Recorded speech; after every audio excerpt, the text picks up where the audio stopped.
For decades, fragments of suppressed history have whispered through the corridors of power, sealed in locked cabinets, hidden in diplomatic archives, and buried beneath layers of official denial. Under the stark heading, 5 disturbingly buried WWII files, governments still fear to release, a pattern emerges. Evidence of crimes, betrayals, and forbidden knowledge so volatile that nations still refuse to admit their full scope. The Second World War is remembered through monuments, victories, and treaties, but beneath the polished surface lie reports stamped top secret, restricted, and for authorized eyes only. They reveal not only what was done by the defeated, but also what the victors themselves buried to protect fragile myths of liberation and justice. Each file tells a story written in shadows, massacres erased from memory, experiments too cruel to name, secret pacts sealed in smoke-filled rooms, detention camps that mocked the idea of freedom, and sabotage operations that blurred the line between strategy and atrocity. These are not myths or conspiracy theories, but fragments preserved in classified orders, testimonies censored from trials, and intelligence reports kept from public scrutiny. To hear them aloud is to step into a forbidden archive, to brush dust from folders governments swore never to release. Tonight, we break those seals and read aloud what they still fear to confront. Chapter 1. The Erased Massacres of Eastern Front. The story of the Eastern Front is often told in sweeping figures. Millions of soldiers dead, entire cities reduced to rubble, landscapes permanently scarred by scorched earth policies. But buried beneath those vast statistics lies a more intimate terror, one carefully excised from public memory. Newly uncovered Soviet NKVD memoranda, stamped with the directive number 6245, describe not simply combat losses, but the deliberate liquidation of entire communities caught between 2 advancing armies. These were not random tragedies of war, but systematic purges executed by both German Wehrmacht detachments and Soviet security forces alike, each side intent on eliminating any trace of collaboration or resistance beyond their control. The villages erased in these documents have no memorials, no official acknowledgement, because their destruction was followed by a silence enforced at the highest levels of government. The massacres came in waves, timed with shifting lines of battle. In late summer of 1943, as the Wehrmacht retreated from Orel and Kursk, Soviet reconnaissance units reported vacant settlements where days earlier farmers had offered bread to advancing German patrols. NKVD field notes reveal that once these villages were retaken, they were purged under suspicion of betrayal, their populations, men, women, and children, executed en masse. In some cases, orders called for bodies to be left unburied, to spread disease and serve as a warning. The files describe operations with chilling names: Operation Zephyr, Operation Harvest, and Directive Storm, each one a cold euphemism for targeted annihilation. The language of bureaucracy cloaked what survivors later described as the ground soaked in blood, livestock wandering unattended, and houses torched until nothing remained but smouldering foundations. German atrocities on the Eastern Front are well documented. Mass shootings by Einsatzgruppen, deportations, starvation sieges. But these erased massacres complicate the narrative. Soviet security detachments, acting under the authority of Lavrenti Beria, implemented their own ruthless campaigns. A decrypted telegram dated December 1944 describes necessary liquidation of infected settlements in Belarus, language chosen to strip away human identity, to justify extermination as a form of sanitation.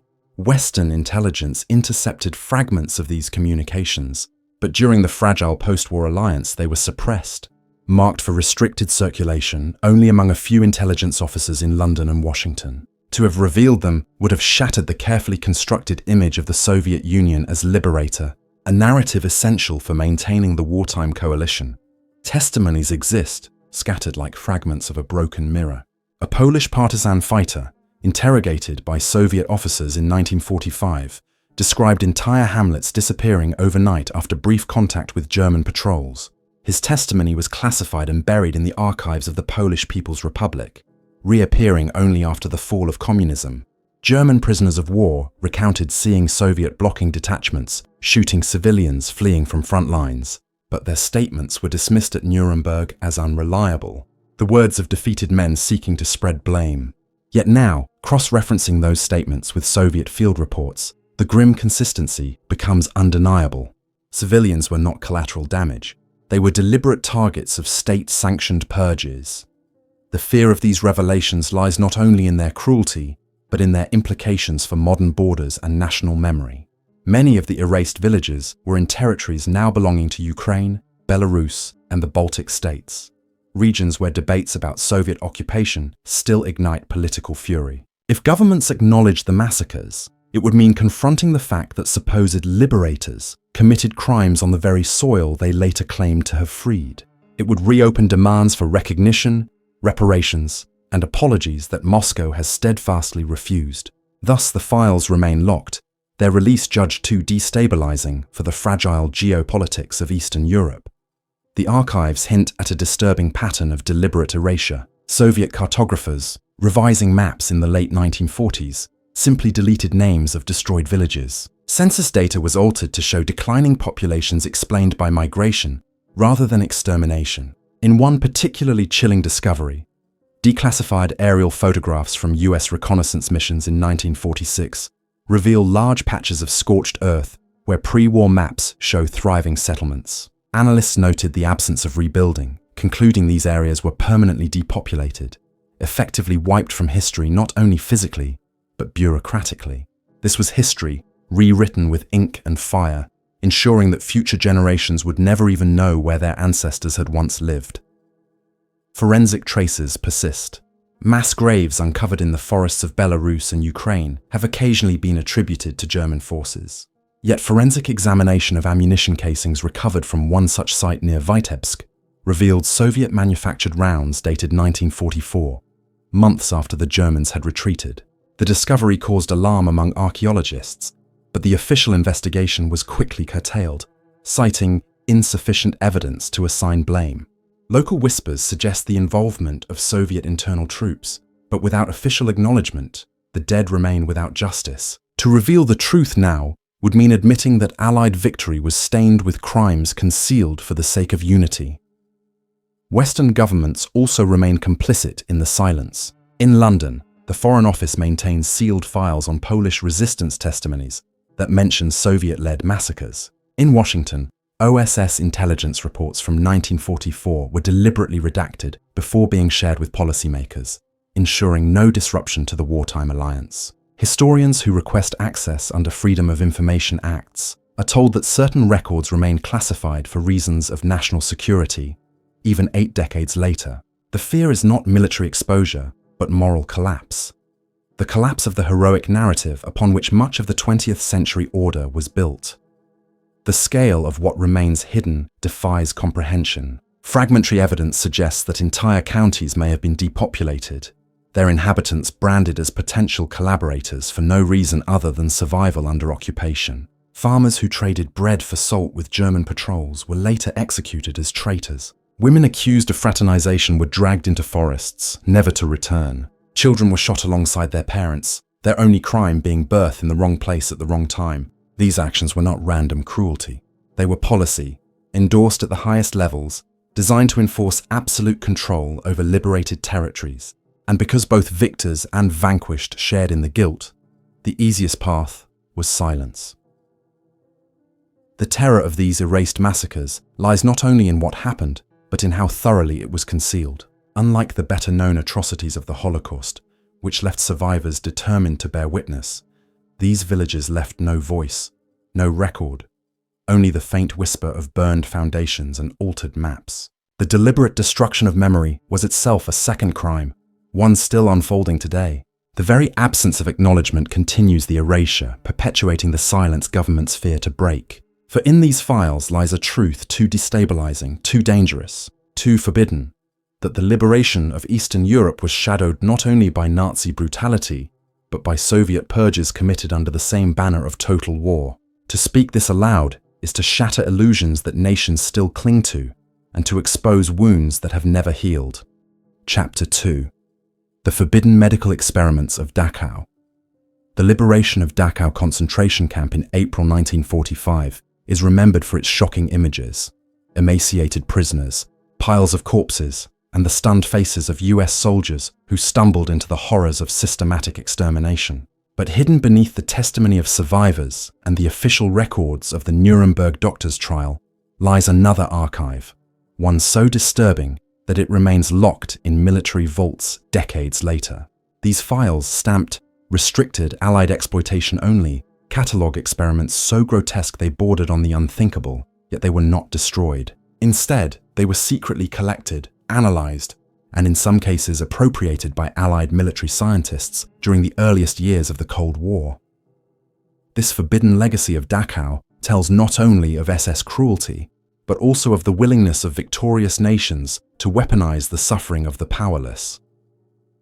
Dachau's experiments began in 1942, when the Luftwaffe demanded research into the survival limits of German pilots. Under the direction of SS Hauptsturmführer Sigmund Rasche, prisoners were forced into hyperbaric chambers simulating extreme altitudes. Many suffocated as air pressure plummeted, their deaths meticulously recorded in charts later found by US investigators. But the files sealed away after 1945 reveal something beyond these infamous trials. In appendices omitted from public record, Rasche and his colleagues subjected prisoners to nerve agent exposure, bacteriological injections, and crude transplantation surgeries without anesthesia. The results were tabulated in chilling detail. Subject expired after 13 minutes of convulsions. Tissue rejection complete. Death after 42 hours. Exposure to tabun gas resulted in hemorrhaging of lungs. These were not medical inquiries. They were rehearsals in human destruction. What makes these records so forbidden is not merely their cruelty, but the evidence that Allied agencies coveted them. Documents recovered by counterintelligence corps officers describe a special annex labeled Paperclip Black, where Dachau files were removed from Red Cross custody and sent directly to US Army chemical warfare laboratories. In one memorandum dated August 1946, a military scientist noted that data from Dachau may have value for acceleration of protective countermeasures. British intelligence followed suit, with MI6 operatives copying case files on frostbite treatments before quietly returning sanitized versions to Nuremberg prosecutors. The truth was buried under a selective process. What could be condemned for propaganda was displayed, but what could be exploited was sealed, classified, and hidden. The silence of survivors further reflects this suppression. Many testified about starvation, beatings, and executions, but few accounts of the chemical experiments made it into public record. Later research uncovered why. Survivors who spoke of gas exposure or experimental injections often found their testimonies excluded from court proceedings as lacking corroboration. Some who insisted were quietly pressured into silence, their affidavits filed away in archives that remained inaccessible for decades. By the 1950s, with the Cold War escalating, these stories became inconvenient reminders that Western powers were building their own chemical defense programs upon foundations laid in the darkest corners of Dachau. Evidence points to international complicity.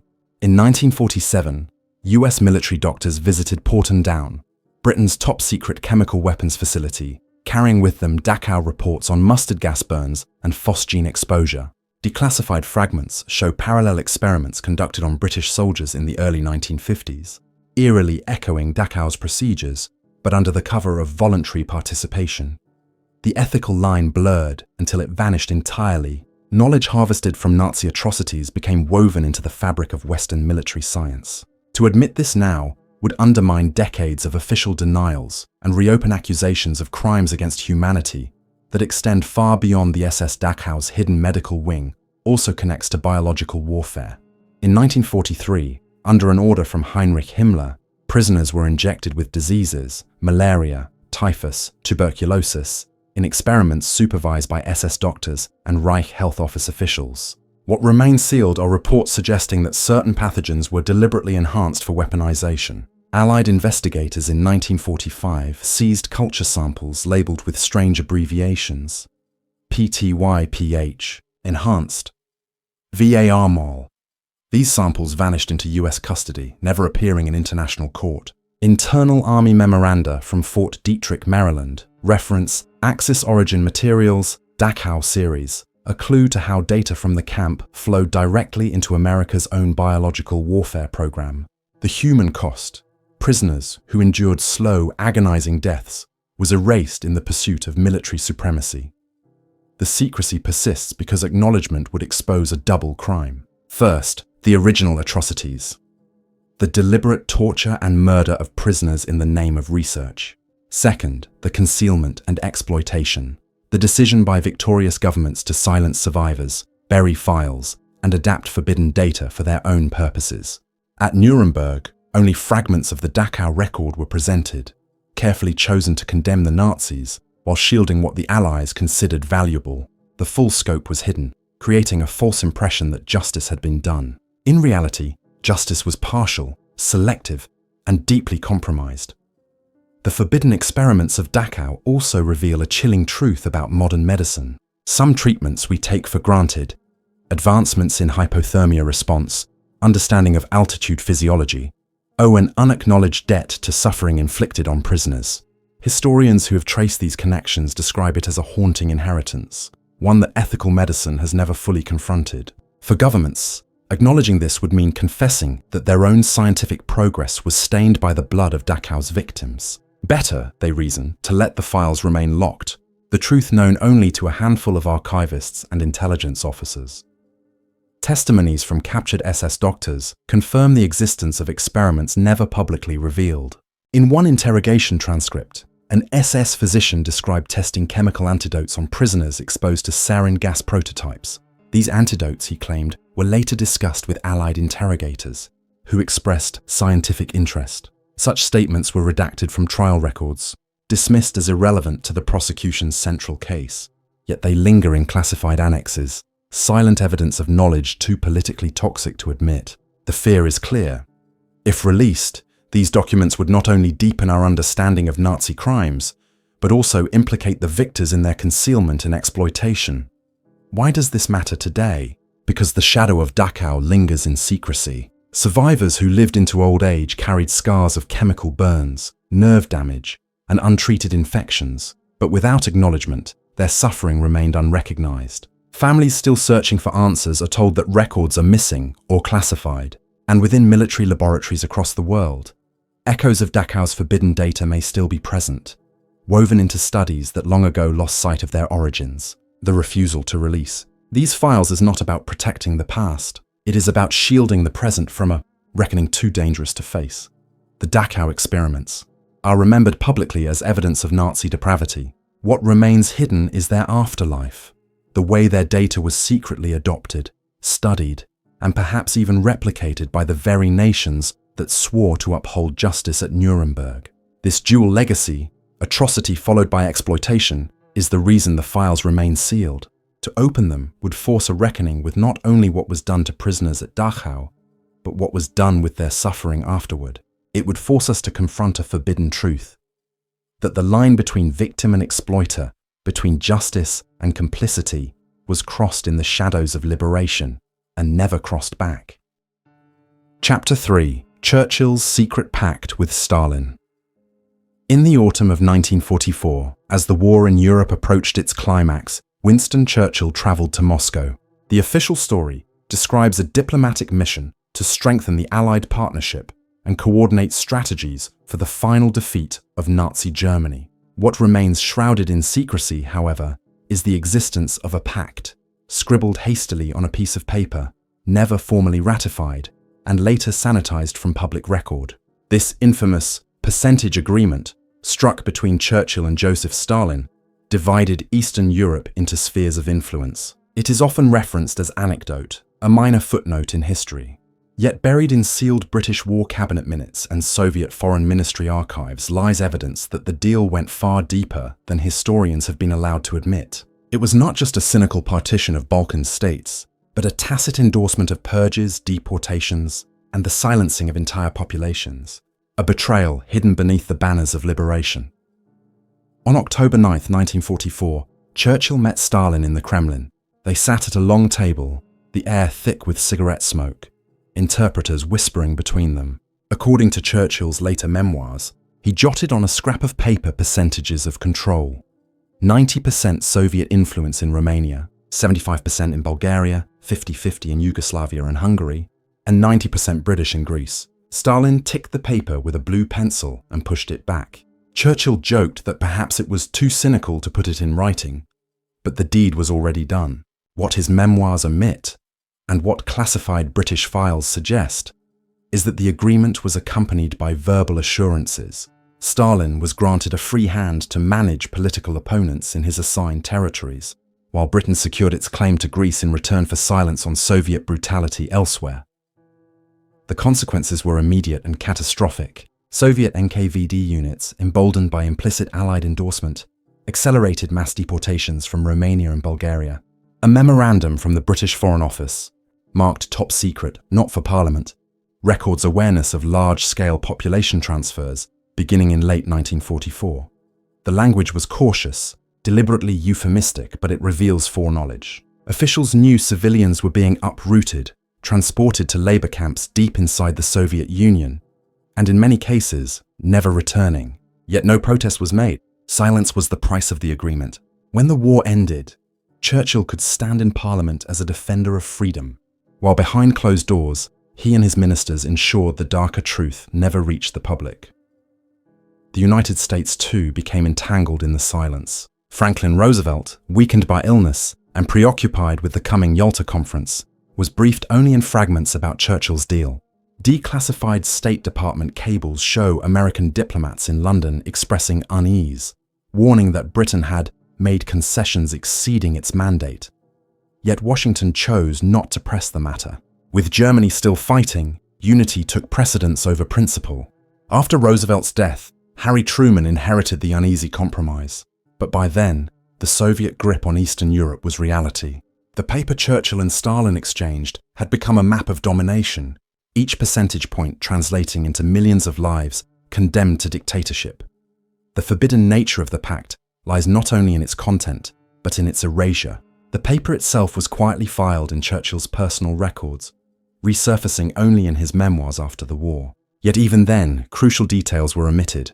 British cabinet files from 1945, still partially redacted today, refer to conversations with Marshal Stalin of a character not suitable for publication. Some historians believe these files contain references to Churchill's acquiescence to purges already underway in Poland, where thousands of non-communist resistance fighters were arrested, executed, or deported by Soviet authorities. To admit knowledge, let alone approval, would have shattered Britain's moral authority as a defender of small nations. In Eastern Europe, the consequences of the pact became a living nightmare. In Hungary, Soviet authorities systematically dismantled democratic parties, arresting leaders and installing puppet governments. In Romania, entire villages were emptied under accusations of bourgeois nationalism. In Bulgaria, trials staged by Soviet advisors condemned opposition politicians to death. Each act of repression was carried out under the shadow of Churchill's percentages, the silent guarantee that the West would not interfere. Only in Greece did Britain intervene, crushing communist partisans to secure its sphere. The irony was grotesque. While proclaiming defense of democracy, Churchill had sold millions to Stalin in exchange for one corner of the Mediterranean. The legacy of this deal haunted the early Cold War. When Churchill delivered his famous Iron Curtain speech in 1946, condemning Soviet domination of Eastern Europe, he did so with knowledge that he himself had signed the curtain into existence. His rhetoric of betrayal concealed the fact that he had been its architect. The duplicity was necessary, for public exposure of the pact would have undermined Britain's global standing, alienated Eastern European allies, and confirmed Soviet accusations of Western hypocrisy. Thus, the full text remained locked away, fragments redacted, the truth buried under layers of political necessity. The secrecy continues today.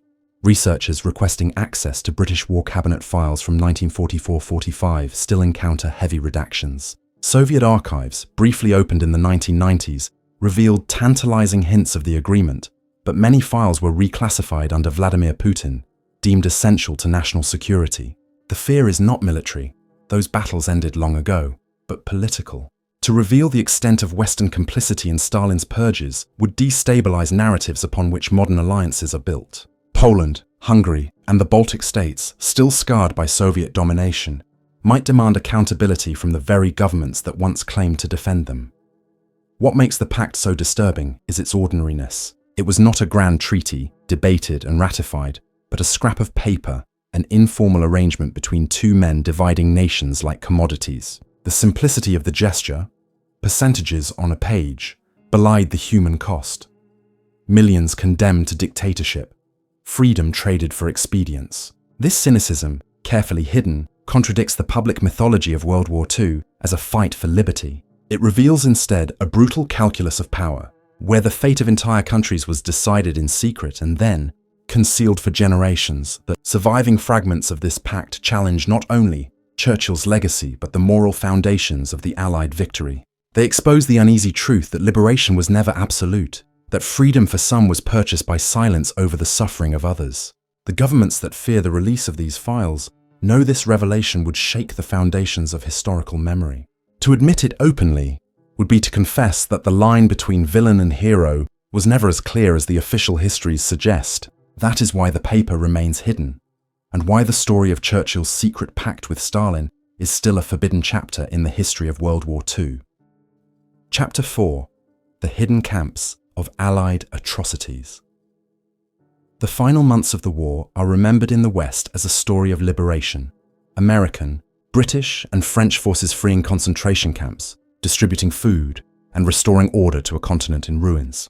Yet buried within declassified fragments of US Army counterintelligence corps files is a darker truth. The Allies themselves established detention facilities that operated in shadows, outside international oversight, where conditions rivaled those of the camps they had just dismantled. Known in internal reports as black camps or special security holding units, these compounds were never meant to appear on official maps or inspection lists.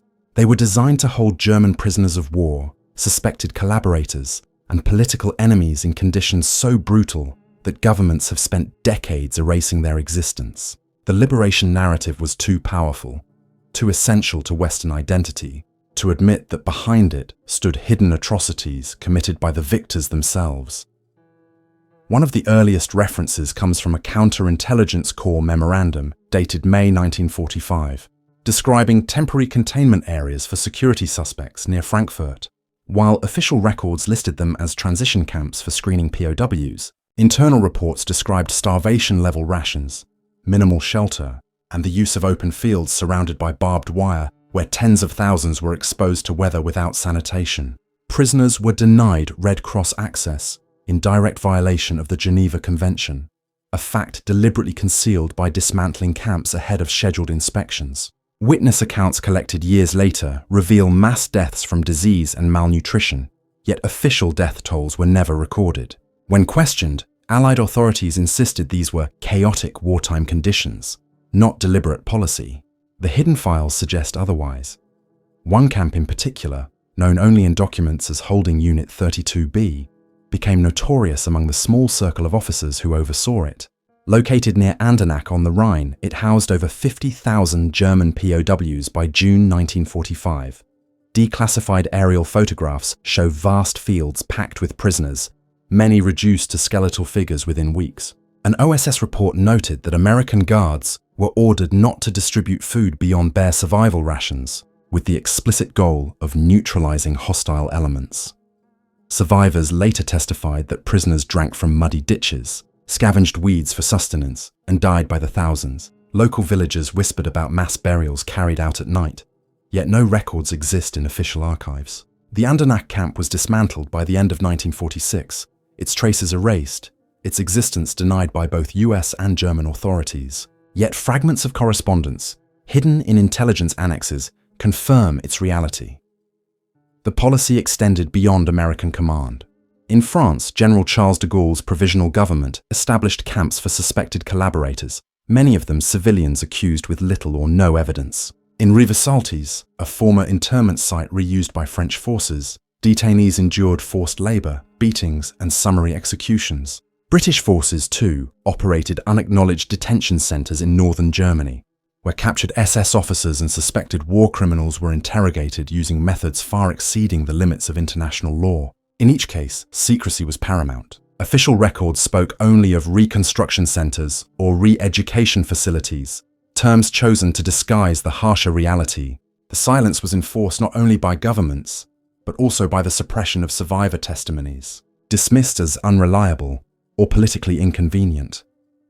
Perhaps the most disturbing revelation involves Operation Integrity, a coordinated effort to destroy incriminating evidence. When inspectors from the International Red Cross requested access in 1947, entire compounds were dismantled within days. Prisoners were either released without documentation or transferred into regular POW systems where their prior treatment could no longer be traced. Intelligence officers destroyed photographs, burned camp ledgers, and ordered silence from personnel under threat of court-martial. Surviving fragments include blurred images of skeletal men standing in barbed wire enclosures and stamped "not for release."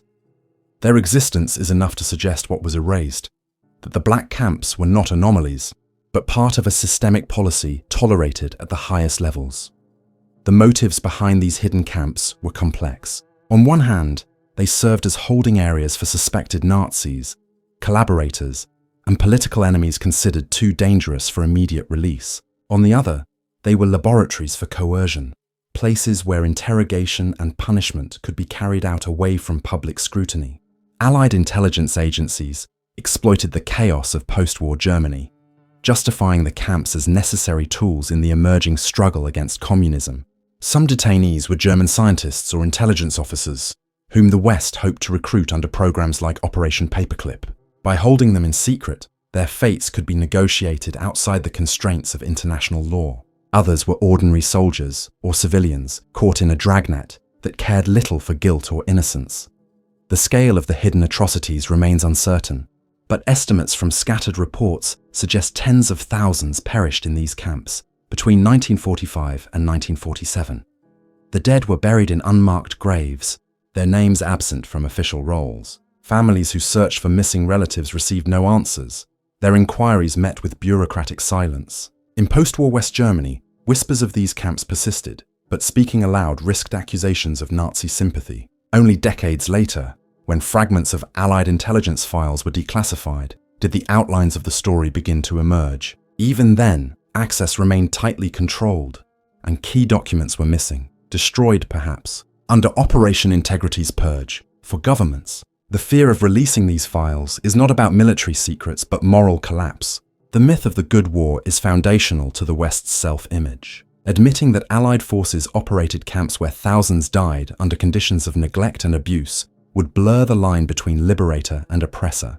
It would call into question the very legitimacy of post-war justice, including the Nuremberg trials, where the victors judged the vanquished. How could such trials claim universal moral authority if the victors themselves committed atrocities they refused to acknowledge? The silence is not accidental. It is essential to preserving the narrative upon which modern Europe and America built their moral standing. Yet survivors remember. In the Rhineland, elderly villagers recall sneaking food to starving prisoners through barbed wire, watching guards punish those who tried to help. In France, descendants of detainees still speak of relatives who vanished after being accused of collaboration, their fates sealed in secret camps. In Britain, veterans have confessed in hushed tones about orders they did not understand, about guarding prisoners who wasted away under open skies. These fragments of memory resist erasure, challenging the silence governments still maintain. They remind us that history is not only what is recorded in official archives, but what lingers in human memory, waiting to surface. The hidden camps of Allied atrocities stand as a forbidden chapter, one that governments fear because it strips away the moral clarity of victory. To acknowledge them would mean admitting that even those who claim to fight for freedom committed crimes against humanity in the shadows of liberation. The evidence lies scattered, in blurred photographs, in declassified fragments, in whispered testimonies of survivors. It is incomplete but damning, and it remains sealed because to confront it openly would unravel the myth of righteous victory, replacing it with a far darker truth. That power, once unleashed, spares no side from corruption. Chapter 5: The Classified Atomic Sabotage Operations. The Manhattan Project is remembered as a triumph of scientific genius, a race against time that produced the atomic bomb before Nazi Germany could develop its own. But buried deep in OSS and British SOE archives lies another story, one that reveals just how far the Allies were willing to go to prevent Hitler from acquiring nuclear capability. Beyond the celebrated sabotage of Norway's heavy water facilities, fragments of classified files describe a covert campaign of assassination, sabotage, and even deliberate exposure of civilians to radiation. Operations conducted under codenames like Directive Rainfall and Project Eclipse. These were missions never admitted to in public, actions that blurred the line between wartime necessity and crimes of secrecy. For decades, the details have been buried, too disturbing to reconcile with the heroic narrative of Allied atomic victory. The first hints appear in a set of OSS cables dated early 1944, referencing elimination of Axis scientific personnel deemed critical. One report, later redacted almost beyond recognition, mentions a physicist in Vienna who disappeared en route to Berlin, his death staged as a car accident. British SOE records, declassified in fragments, confirm that scientists working in occupied Europe were quietly targeted. Some were kidnapped and transported to Allied interrogation sites, while others simply vanished. Their families were told they had been lost in bombing raids. The justification, recorded in handwritten notes, was stark. Better a dead physicist than a Nazi. Bomb. To admit this today would be to confess that the Allies engaged in targeted assassinations of civilians under the cover of war. Sabotage extended far beyond. Norway's heavy water plant at Vemork. Declassified fragments referred to clandestine missions into Switzerland, a neutral country that had become a hub for uranium exchanges. OSS operatives intercepted shipments, contaminating some with substitutes to ensure failure, while others were diverted entirely. Swiss intelligence complained quietly to Washington about violations of neutrality, but these reports vanished into diplomatic archives. British documents describe sabotage missions into northern Italy, where trains carrying industrial equipment were destroyed not simply for military disruption, but specifically to cripple German research in nuclear physics. Each act was shrouded in secrecy, leaving behind only coded reports and missing shipments that historians struggle to explain. Perhaps the most disturbing revelations involve operations to contaminate German civilian supply chains. A British intelligence memorandum from late 1944 references dispersion of low-level isotopes to disrupt enemy logistics. Though vague, later analysis suggests that radioactive material was introduced into industrial supplies bound for the Ruhr, exposing workers and civilians to contamination. Medical surveys conducted in occupied Germany after the war noted unexplained clusters of illness, dismissed at the time as malnutrition or typhus.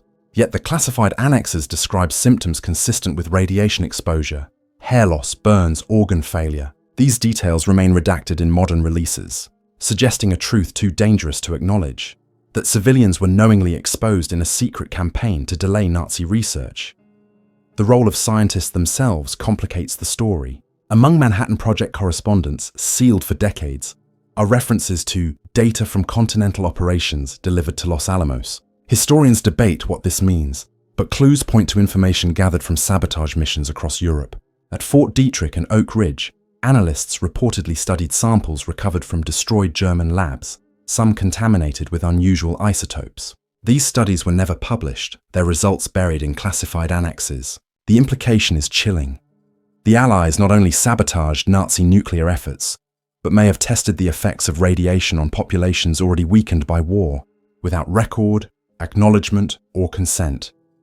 Directive Rainfall emerges repeatedly in these files, though most references remain redacted. Surviving fragments describe it as a joint OSS-SOE program authorizing extraordinary measures to preclude enemy atomic development. Extraordinary measures included assassination, destruction of infrastructure, and contamination of resources. One chilling note, scrawled in the margin of an SOE briefing, reads, "The fewer questions asked, the better."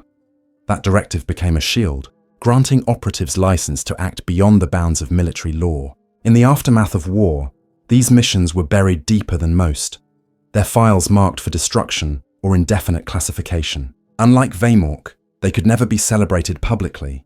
The secrecy extended into the post-war years. When Allied scientists interviewed captured German physicists in 1945, including Werner Heisenberg and Carl Friedrich von Weizsäcker, they were careful to frame the story as a race won by superior Western science. Never mentioned were the missions that had crippled German progress by eliminating key personnel and destroying research before it could mature. To admit sabotage was to admit moral compromise, to reveal that victory was not only scientific, but also clandestine and bloody. Thus the public narrative was shaped. A clean race, won by ingenuity, free from the shadows of covert operations. The hidden files tell otherwise. For governments, the danger of releasing these documents lies in their implications for modern warfare.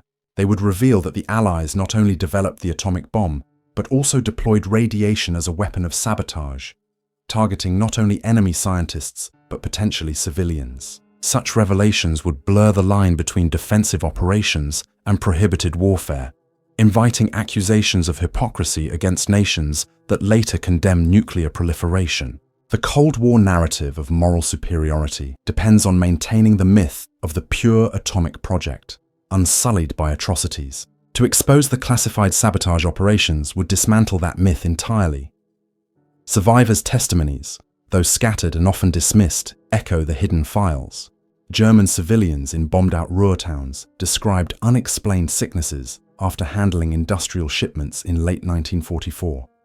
Families of missing scientists reported being told nothing, their inquiries ignored by occupying forces. In Switzerland, whispers persisted for years about Allied agents manipulating uranium shipments, though official denials drowned them out. These fragments of oral history align too closely with the classified documents to be coincidence. The truth lingers in memory, even if governments refuse to admit it. The classified atomic sabotage operations stand as one of the most disturbing, hidden legacies of World War II. They reveal a world in which desperation to prevent a Nazi bomb justified measures once thought unimaginable, assassinations, secret contamination, and the silent suffering of civilians caught in a war of science. To this day, governments resist releasing the full files, fearing the moral reckoning that would follow. For if the truth became public, it would show that in the race for the atom, the victors were not only scientists but also saboteurs, willing to sacrifice innocence to prevent an enemy discovery. It would force us to confront a forbidden reality, that the shadow of the bomb was cast not only by Hiroshima and Nagasaki, but by clandestine operations that poisoned Europe long before the first mushroom cloud rose. For all the official narratives, all the war memorials, and all the carefully curated archives, silence still hangs over the darkest corners of World War II. Under the heading, 5 disturbingly buried WWII files, governments still fear to release. Fragments have surfaced that refuse to align with the myths. Each file is more than just a record. It is a wound deliberately concealed, its scars hidden under layers of state secrecy.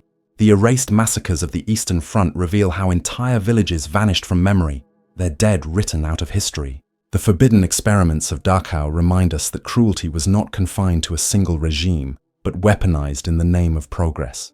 Churchill's shadowy dealings with Stalin expose how alliances were forged in betrayal, condemning millions in Eastern Europe to decades of oppression. The hidden camps of Allied atrocities unravel the illusion that liberation was always merciful, revealing barbed wire and starvation under new flags. And the classified sabotage of atomic programs shows the willingness to contaminate entire populations for strategic advantage.